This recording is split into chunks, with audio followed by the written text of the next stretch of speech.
নমস্কার, শুভ সন্ধ্যা। আমি মীনাক্ষী, চোখ রাখছি এই মুহূর্তের খবরে। তেটে নয়া আইন কার্যকর হওয়া ১৬ দিন পর আন্দোলনে নামল গাড়ি চালকরা। বুধবার সকালে উদয়পুর থেকে রাজ্যের বিভিন্ন জায়গায় বাস পরিষেবা সহ অন্যান্য মাঝারি গাড়ি পরিষেবা বন্ধ রেখেছে গাড়ি চালকরা।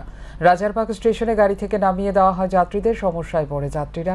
গাড়ি চালকদের বক্তব্য, ভারত সরকার আইন লাগু করেছে, গাড়ি দুর্ঘটনায় কারোর মৃত্যু হলে ৭ লক্ষ টাকা জরিমানা এবং ৮ থেকে ১০ বছরের জেল।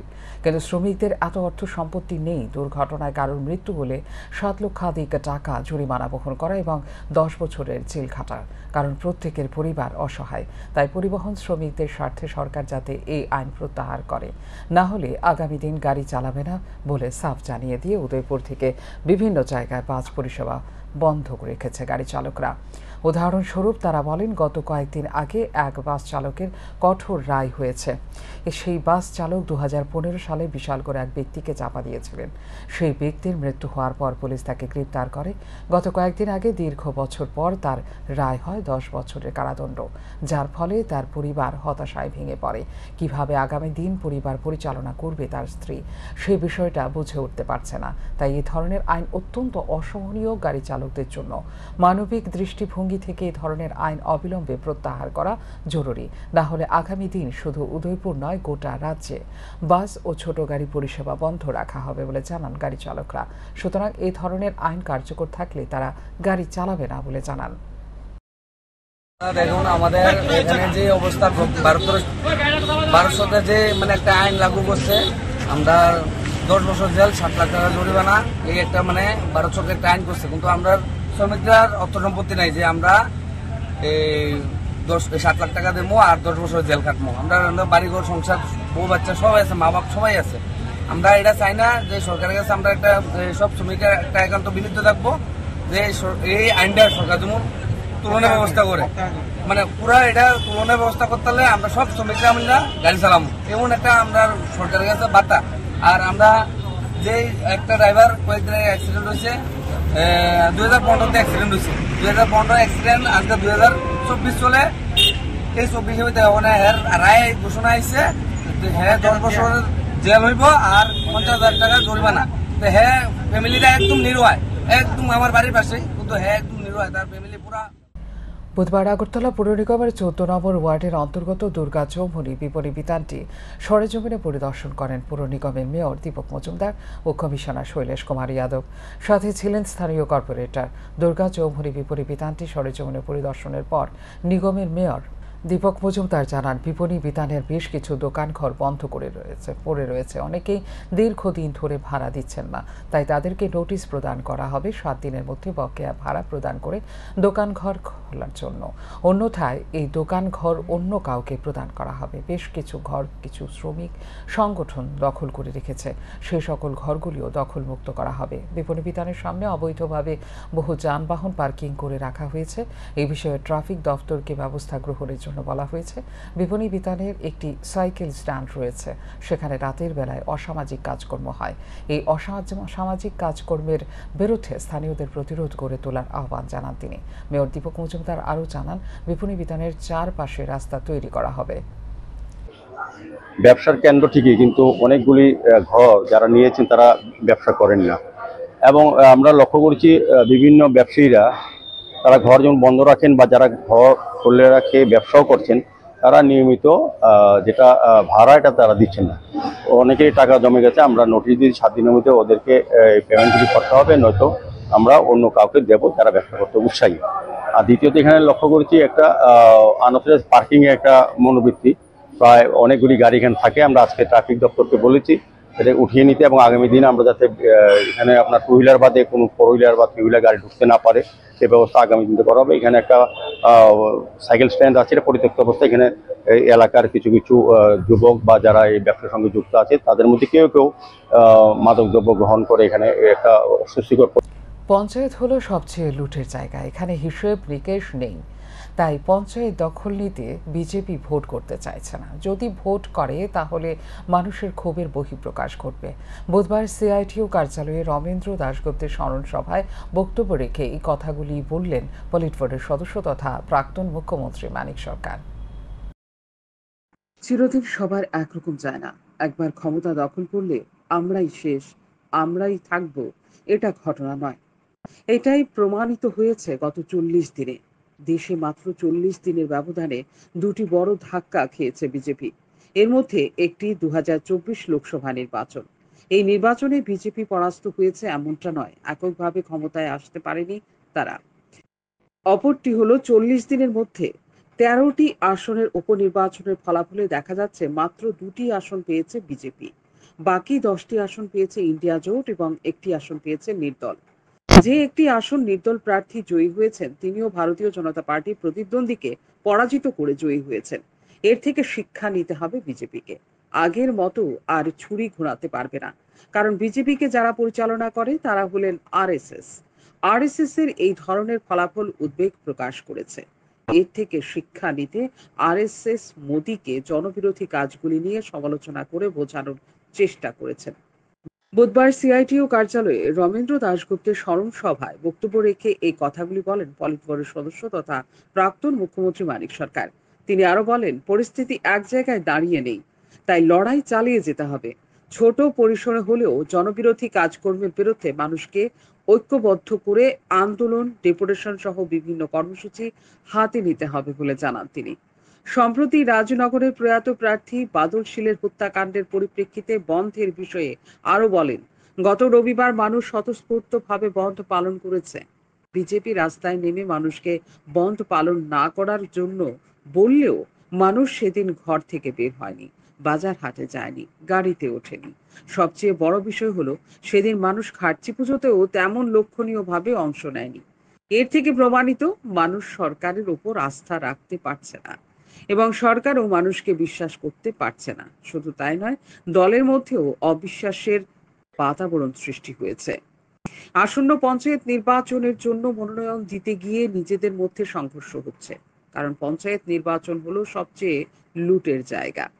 এখানে হিসেব নিকেশ নেই, আয় উপার্জনের কেন্দ্র পঞ্চায়েত। তাই পঞ্চায়েত দখলে নিতে বিজেপি ভোট করতে চাইছে না। যদি ভোট করে তাহলে মানুষের ক্ষোভের বহিঃপ্রকাশ ঘটবে। তাই লড়াই চালিয়ে যেতে হবে, কারণ যারা সরকার পরিচালনা করছে তারা চরমপন্থী শক্তির অংশীদারি বলে এদিনের স্মরণ সভা থেকে দাবি করেন মানিক সরকার। যে শাসন ব্যবস্থা এখানে কায়েম করার চেষ্টা করছে তার বিরুদ্ধে আমাদের লড়াইকে তীব্র এবং ব্যাপক করতে হবে।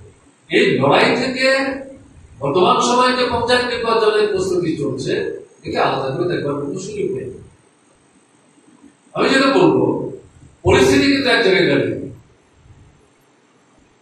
2019 পঞ্চায়েত নির্বাচন হয়েছিল, 18 তোলা সরকার আসে, কিছু নির্বাচন হয়েছে, জবরদস্তি করে আমাদের নির্বাচিত যারা তাদেরকে হাতিয়ে দিয়ে সেগুলি রূপ দেখানো নির্বাচনের নামে তারা দখল করেছে, কিন্তু আলটিমেটলি 19 সাধারণ নির্বাচন করতে হয়েছে।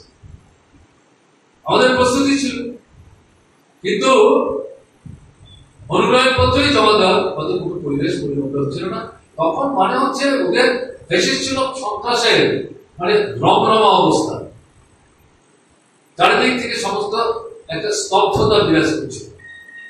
96% আসন জেলা, সমিতি এবং পঞ্চায়েত বিনা নির্বাচনে, বিনা প্রতিদ্বন্দ্বিতায় বিজেপি দখল করেছে।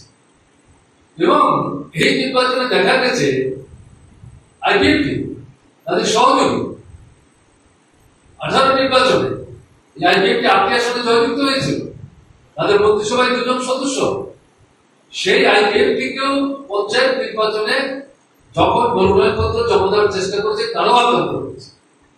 এ নিয়ে প্রথম আইপিএফটি বিজেপির মধ্যে কিছু বিরোধ বাঁধে, পরবর্তী সময় সেটা তারা মীমাংসা করে নেয় এবং ঐক্যবদ্ধ হয় মূল আক্রমণটা কেন্দ্রীভূত করতে হবে মাঝবাড়ি কমিউনিস্ট পার্টির বিরুদ্ধে বামফ্রন্টের।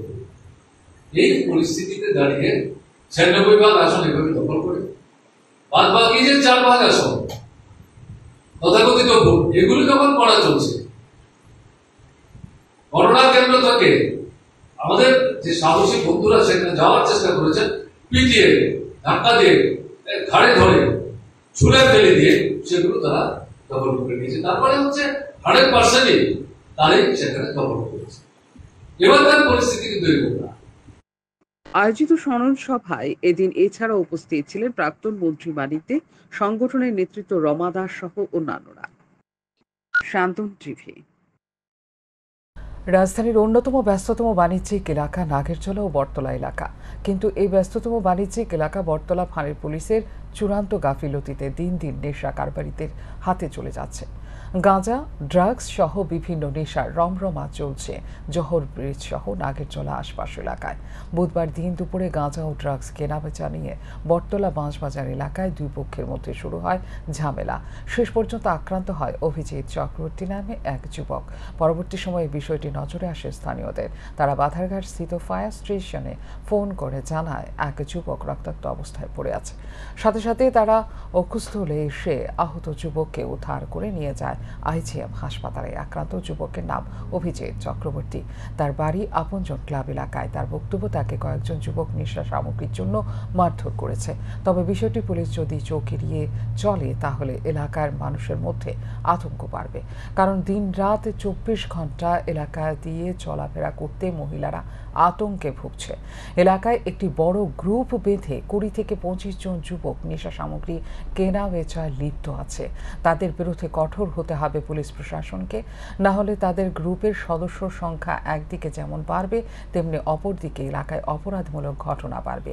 তাই পুলিশকে নিয়মিত টহলদারি এবং এলাকা থেকে নেশাগ্রস্ত ও নেশা কারবারি যুবকদের তাড়ানোর ব্যবস্থা করতে হবে।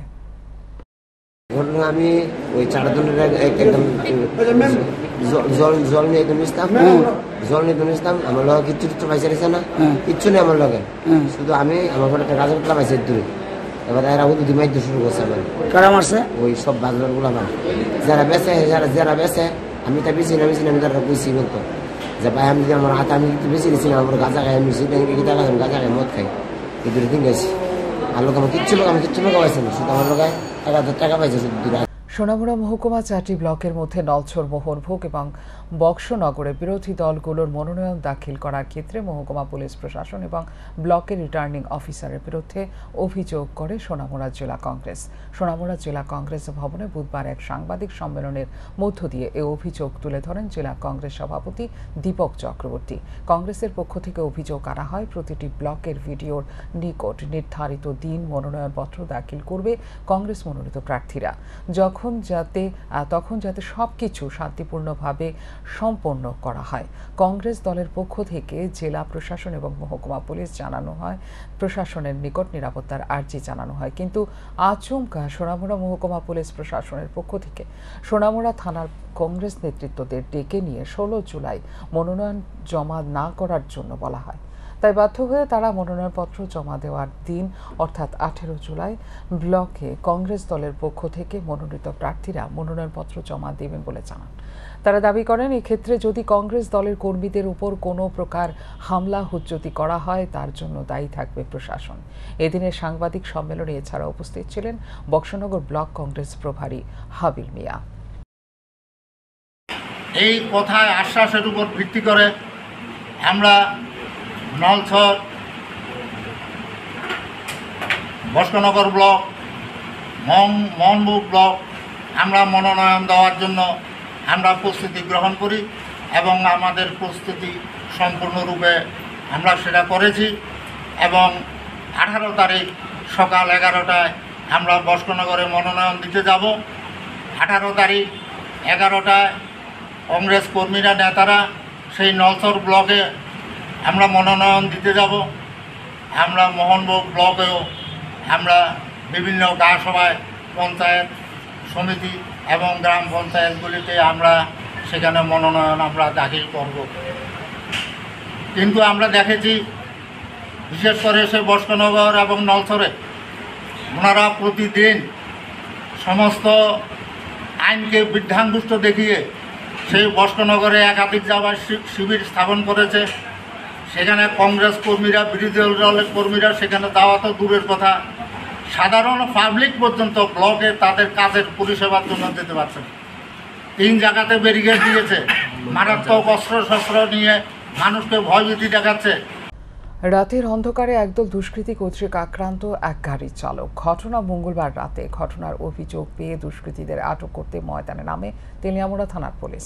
ঘটনার বিবরণে জানা যায়, AS01 LC 0532 নম্বরে একটি মালবাহী লরি শিলচর থেকে আগরতলার উদ্দেশ্যে যাওয়ার সময় চাকমাঘাট এলাকায় গাড়ি চালক সুজিত বড়ুয়া রাতের খাবার খাওয়ার জন্য দাঁড়ায়। সে সময় গাড়ির ডিমার লাইট জ্বালানোকে কেন্দ্র করে একদল যুবক এলাকা থেকে গাড়ির চালক সুজিত বড়ুয়ার পিছু ধাওয়া করে। পরবর্তীতে ভয়ে লরির চালক সুজিত বড়ুয়া লরিটি নিয়ে তেলিয়ামুড়ার দিকে পালিয়ে আসে এবং লরিটি দাঁড় করিয়ে পালিয়ে বাঁচার চেষ্টা করে। সেই সময় পিছু ধাওয়া করা সেই দুষ্কৃতীরা পরে তাকে বেধড়কভাবে মারধর করে এবং ধারালো অস্ত্র দিয়ে গাড়ির চালককে গুরুতর আহত করে রক্তাক্ত করে। সেই সঙ্গে ভাঙচুর চালায় লরিটি। পরবর্তীতে রক্তাক্ত অবস্থায় তেলিয়ামুড়া থানার পুলিশ আহত লরির চালক সুজিত বড়ুয়াকে উদ্ধার করে নিয়ে আসে তেলিয়ামুড়া থানা এবং পুলিশ আহত লরির চালক সুজিতকে হাসপাতাল থেকে চিকিৎসা করিয়ে তেলিয়ামুড়া থানায় আশ্রয় দেয়। আমি চাকমাঘাটের থেকে রাত্রেবেলা ভাত খেয়ে বাইরেছি। ভাত খেয়ে বাইরের পরে তারপরে দেখছি 4-5টা বাইক যাইতেছে। তো আমার আপার ডিপারটা আমি দিতে ভুলে গেছি। হ্যাঁ, তারপরে কেন ডিপারটা দিলাম না, আমার একটা গালি দিছে। আমি আয়া বলছি, আমি দাঁড়াইছি না। আমি রাত্রেবেলা একলা মানুষ দাঁড়াই আমি আয়া বলছি। তারপরে তারা আমার পিছা করে আইছে। আয়া থানার গেটের সামনে তারা বাইকটা ঘুরাইয়া নিয়ে আমার গাড়ির মুখের সামনে রাখছে। মুহামুহি করে রাখিয়া আমার গাড়ির ভিতরে গ্লাস বাইঙ্গে গাড়ির লক খুললা যেভাবে পারছে এইভাবে বাইকের চাবি রিঙে চাক্কু তাহে শুধু চাক্কু যেভাবে পারছে এইভাবেই আমার মানে মাইজির করতে।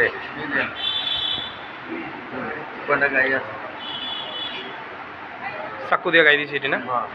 কতজন আসলো তারা আসলো 6-7 জন। আরো আছে এই যে চাক্কু দিয়ে পুষাইছে। 6-7 জন ছিল। আপনারা কোন জায়গা থেকে ধাওয়া করছে? Chakmaghat first gate. মারছে কোন জায়গাতে? মারছে ওই থানার আগে থানার কালীবাড়ির গেটটার সামনে। গাড়ির গ্লাসটা। তারপরে আপনি কি? মঙ্গলবার মহরম ইসলাম ধর্মাবলম্বীদের জন্য একটি গুরুত্বপূর্ণ উৎসব হলো মহরম। রাজধানী বর্ডার গোলচক্করে এলাকা থেকে শুরু হয় মহরম উপলক্ষে এক মিছিল। উপস্থিত ছিলেন মুসলিম ধর্মাবলম্বী অংশের মানুষ। তাদের বক্তব্য, এই পবিত্র মাসেই নবী মক্কা থেকে মদিনায় হিজরত করেছিলেন বলে বিশ্বাস। কিন্তু মাসের 10ম দিন, যা আশুরা নামে পরিচিত, সেদিন কারবালায় নবীর নাতি হোসেন ইবনে আলীর শাহাদাতের মৃত্যু হয়। তাঁর স্মরণে মুসলিমরা এই দিন শোক প্রকাশ করেন। আরও বলেন, ইসলামী বর্ষপঞ্জির প্রথম মাসই হলো মহরম। আল কোরআনের বিধান অনুযায়ী এই মাসটি পবিত্র, তাই এই মাসটি ইসলাম ধর্মের মানুষদের কাছে খুবই গুরুত্বপূর্ণ। প্রাচীনকাল থেকে মহরম ইসলাম ধর্মের মানুষদের কাছে পবিত্র হিসেবে গণ্য করা হয়। মহরমের মাসে শোক পালন করেন ও নিজেদের সমস্ত খুশি ত্যাগ করেন ইসলাম ধর্মাবলম্বীরা। মহরমকে কোনো উৎসব হিসেবে না, এটি অধর্মের উপর ধর্মের জয়ের প্রতীক হিসেবে মনে করা হয়। প্রচলিত বিশ্বাস অনুযায়ী রমজান মাসের পর মহরমের রোজা সবচেয়ে ভালো। চাঁদ দেখার পর মহরমের তারিখ নির্ধারিত হয়। আমাদের আজকের পবিত্র মহরম, আমাদের আজকের দিনে হযরত মুহাম্মদ সাল্লাল্লাহু আলাইহি সাল্লামের পেয়ারার নাতি এবং ইমাম হুসাইন আজকের দিনে শাহাদাত বরণ করেছে কারবালার জমিনে। এজিদের সঙ্গে যুদ্ধ করে আজ শাহাদাত বরণ করেছে। তাই আমরা এই দেশবাসীর কাছে এই বার্তা নিয়ে আমরা আজকে আমাদের জুলুস বের করছি। কারণ হচ্ছে আমাদের এই দিনটা যে গেছে, এই দিনটা যেন পুনরায় ফিরে না আসে, এই জন্য আমরা বের করছি। সবারই কাছে আমরা আহ্বান করি, আমরা শান্তি শৃঙ্খলাভাবে আমরা যেন বাস করতে পারি। আমাদের একজনের সাথে একজন মহব্বতের সঙ্গে যেন আমরা চলাফেরা করতে পারি। স্বামীর অনুপস্থিতিতে শ্বশুর বাড়িতে আক্রান্ত গৃহবধূ। ঘটনা সোনামুড়া থানার অন্তর্গত শোভাপুর গ্রাম পঞ্চায়েত এলাকায়। ঘটনার বিবরণে জানা যায়, নির্যাতিতা গৃহবধূ মোর্শেদা বেগমের ওপর মানসিক নির্যাতন চালায় শাশুড়ি পুষ্পনাহার বেগম, দেওর শাহিনুর মিয়া সহ শ্বশুর বাড়ির অন্যান্যরা। সোমবার রাতে সামান্য ঘটনাকে কেন্দ্র করে তার শাশুড়ি এবং দেওর মিলে তাকে বেধড়কভাবে মারধর করে। একটা সময় গৃহবধূর একমাত্র সন্তানকে আটকে রেখে গৃহবধূকে বাপের বাড়িতে পাঠিয়ে দেওয়া হয়। ঘটনার পরের দিন নির্যাতিতা বাপের বাড়ি লোকজনদের নিয়ে সোনামুড়া থানায় অভিযোগ জানাতে গেলে থানার সামনে তাদের উপর চড়াও হয় অভিযুক্তরা। বুধবার নির্যাতিতা পুনরায় বাপের বাড়ির লোকজনদের নিয়ে সোনামুড়া থানায় গিয়ে শ্বশুরবাড়ির লোকজনের বিরুদ্ধে অভিযোগ দায়ের করে। নির্যাতিতা সাংবাদিকদের মুখোমুখি হয়ে গোটা ঘটনার বিষয়ে জানান। পরশুদিন রাত্রেবেলা আমার শাশুড়ি এবং আমার দেবর আমার ঘরে প্রায় 1:30 নাগাদ আইছে। আইয়া তারপরে কইতাছে যে আমার ঘরে কে আইছে, আর নাম কইতাম, বাড়ির পাশে নাকি কাঠে দেখছে, তার নাম কইতাম। কিন্তু আমি তো ঘুমন্ত অবস্থা আসলাম, কিন্তু কিভাবে কইতাম। এই কথার মধ্যে আমার মার দূর করা শুরু করছে। শাশুড়ি আমার মারছে, প্লাস আমার দেবর মারছে। মেয়েরে আমার চোখ অব্দি মানে ব্যথা তো আপনারা দেখতে পাচ্ছেন। কানে দিয়ে কালকে রাত্রে, পরশুদিনও কালকে রাত্রেও রক্ত পড়ছে, চোখে এখন ঝাপসা দেখি, কানে কতক্ষণ হলে শুনি, কতক্ষণ হলে শুনি না, এরকম মারধর করছে। কইতাছে যে আমার শাসন করছে, এটার মধ্যে এরা বাইরে কোনো ব্যাপার না, এরা ঘরে সমাধান করবো। শাশুড়ি কতক্ষণ পরে আইয়া কইতাছে যে কি করছি এটা তাইনের কাছে স্বীকার করতাম, ভুল করছি যে তাইনের কাছে এটা স্বীকার করতাম, বাড়িতেই সামলাইব। কিন্তু আমার কথা হলো, যদি আমি এখানে দোষ করে থাকি তাহলে তারা এভাবে কি এটা শাসন করবো। আমি যেহেতু আমার স্বামীর আন্ডারে আছি, আমার স্বামী আমার শাসন করবো। আমার দেওর কেন আমার গায়ে হাত তুলবো, তাও এভাবে একবার দুবার না, অনেকবার হাত তুলছে। শাশুড়ি অনেকবার হাত তুলছে। স্বামীর উপরে দায়িত্ব দেয় না, তারাই প্রতিবাদ করে। কেন এভাবে প্রতিবাদ করবো? চরিলাম ব্লকের লালসিংমুড়া গ্রাম পঞ্চায়েতের মেত্তামুড়া মুড়া অঙ্গনওয়াড়ি সেন্টারে রান্নাঘরের টিন খুলে হানা দিল চোরের দল। বুধবার সকালে অঙ্গনওয়াড়ি সেন্টারের কর্মী রূপালী দেবনাথ এবং সহায়িকা অনিতা সরকার এসে দেখেন চোর হানা দিয়েছে অঙ্গনওয়াড়ি সেন্টারে রান্নাঘরে। চাল, ডাল, কলস, বালতি সহ প্রায় 3 থেকে 4 হাজার টাকার সামগ্রী নিয়ে গেছে। এই অঙ্গনওয়াড়ি সেন্টারে 18 জন শিশু রয়েছে। বুধবার তাদের কিভাবে খাওয়ানো হবে সে বিষয়টি বুঝে উঠতে পারছিলেন না অঙ্গনওয়াড়ি সেন্টারে দায়িত্বে থাকা সহায়িকা এবং কর্মী দুজনেই। ওই সকালে আয়া দিহি এই বেড়াওরা কুপাইয়া এই দাম ডুম সব ফেলাই দিছে, বাসনপত্র আসলো সব লইয়া গেছে। এবার এই দাম দিলে এই লাইটতে ভাঙছে। জলের দামটা আসলো, জলের দামটারে মানে নিতে পারছে না। কিটা নিচে মানে চাল আসলো, বাসনপত্র আসলো, কলসি, বালতি আসলো, আনুমান সব নিয়ে গেছে। এটা কোন অঙ্গনওয়াড়ি সেন্টার? এটা মেত্তামুড়া। কোন গ্রাম পঞ্চায়েত? এটা লালসিংমুড়া পঞ্চায়েত। কত টাকা রইবে আনুমানিক যা নিছে জিনিসপত্র? ওই তো জিনিসপত্র নিচে না গেলে তো আপনি 3-4 হাজার টাকা। তো বাচ্চারা আজকে কেমনে খাওয়াবেন? চাল টাল আছে? বাচ্চারা কি খাওয়াবো, তো এটাই মাথাত খেলতেছে না, কি খাওয়াবো। কতজন আছে এটার ভিতরে? এটার মধ্যে ওখানে এমনি তো 18 জন। ওখানে তো ওনার স্কুলও বাচ্চা ওনা আছে, 5-6 জন আছে। এখনকার মতো এই মুহূর্তের সংবাদ এই পর্যন্তই। অন্যান্য আপডেটস দেখার জন্য অবশ্যই নজর রাখতে হবে শান্তন টিভির পর্দায়। নমস্কার।